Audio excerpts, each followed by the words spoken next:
garantie quant à la transparence des scrutins. Du coup, le vent de report souffle de plus en plus, au point que, la solution réside désormais dans le recours à l'article 75 de la Constitution. En cas de vacance pour cause de décès, de démission ou pour toute autre cause d'empêchement définitif, les fonctions de président de la République, à l'exception de celles mentionnées aux articles 78, 81 et 82 sont provisoirement exercées par le président du Sénat.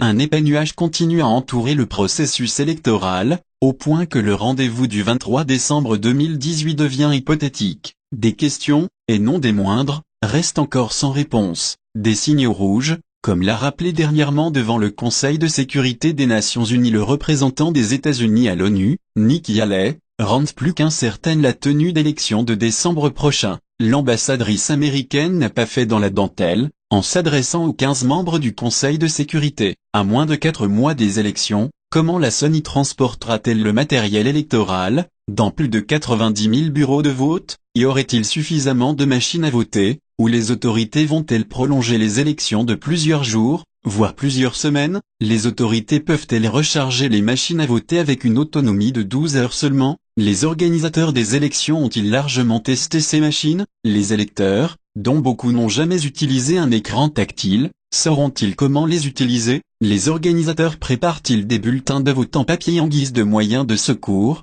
Si les machines à voter électroniques tombent en panne, des questions, et non des moindres, restent encore sans réponse.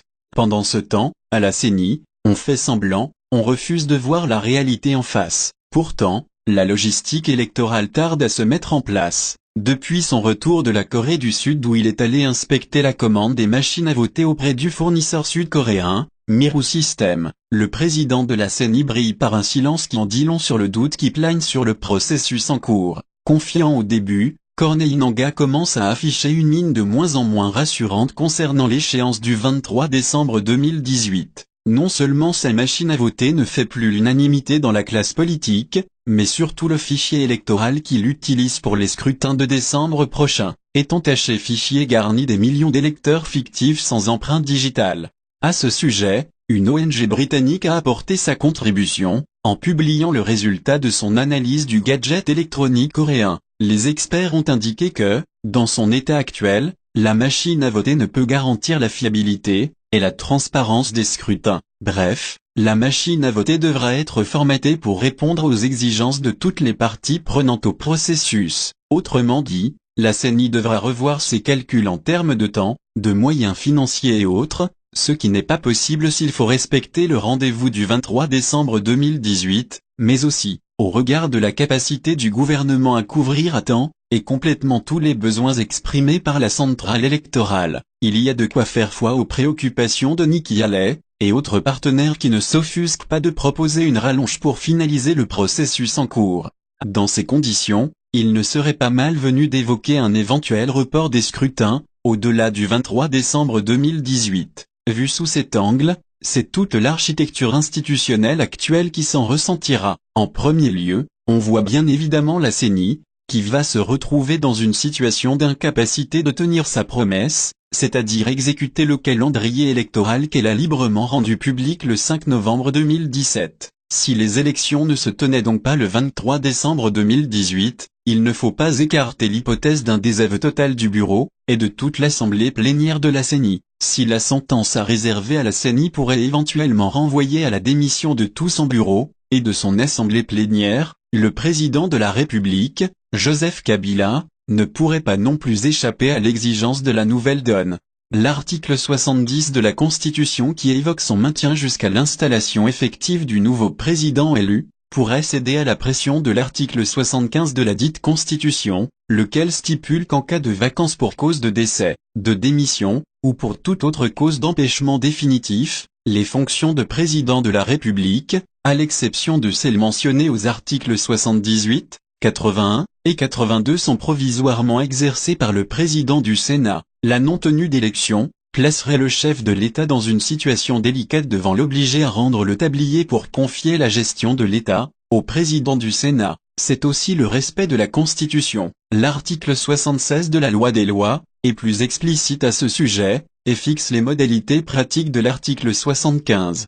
Cette disposition stipule que, la vacance de la présidence de la République est déclarée par la Cour constitutionnelle, saisie par le gouvernement. Le président de la République par intérim veille à l'organisation de l'élection du nouveau président de la République, dans les conditions et les délais prévus par la Constitution. En cas de vacance, ou lorsque l'empêchement est déclaré définitif par la Cour constitutionnelle, l'élection du nouveau président de la République a lieu sur convocation de la Commission électorale nationale indépendante, 60 jours au moins, et 90 jours au plus, après l'ouverture de la vacance, ou de la déclaration du caractère définitif de l'empêchement. En cas de force majeure, ce délai peut être prolongé à 120 jours au plus par la Cour constitutionnelle saisie par la Commission électorale nationale indépendante. Le président élu commence un nouveau mandat. Au-delà du débat juridique que pourrait susciter pareille hypothèse, il s'avère qu'en se choisissant un dauphin à la prochaine présidentielle, Joseph Kabila a accepté de libérer le processus électoral. Hésiterait-il à aller jusqu'au bout? Seule sa conscience pourrait le guider. Le réalisme aurait bien voulu, comme cela a été le cas au Madagascar,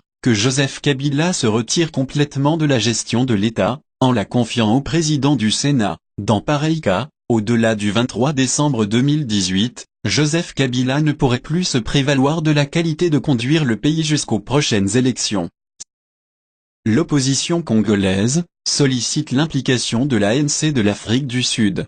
Après Bruxelles, l'opposition congolaise s'était donné rendez-vous à Johannesburg mardi 18 septembre. Seuls Moïse Katumbi et Adolphe Muzito ont pu faire le déplacement, les autres leaders étant représentés par de hauts cadres des différents partis. Le Congrès national africain, ANC, recevait pour la première fois l'opposition congolaise dans son siège à Johannesburg. Les opposants congolais ont pu rencontrer des responsables du parti au pouvoir en Afrique du Sud, pour discuter de la situation en RDC, et des élections à venir. Une rencontre à l'initiative des dirigeants congolais pour qui, il s'agissait de solliciter l'expérience d'un des plus vieux partis de libération du continent. Depuis l'arrivée de Cyril Ramaphosa au pouvoir cette année, le parti voit d'un nouvel œil la crise congolaise. Il était connu que l'ANC avait des relations un peu privilégiées avec le parti au pouvoir à Kinshasa, le PPRD, souligne David Jolino Makelele, le représentant de l'UNC en l'absence de Vital Kamerhe. Mais tel n'est plus le cas,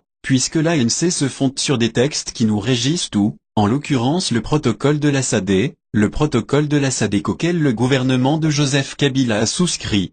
Un moyen de pression,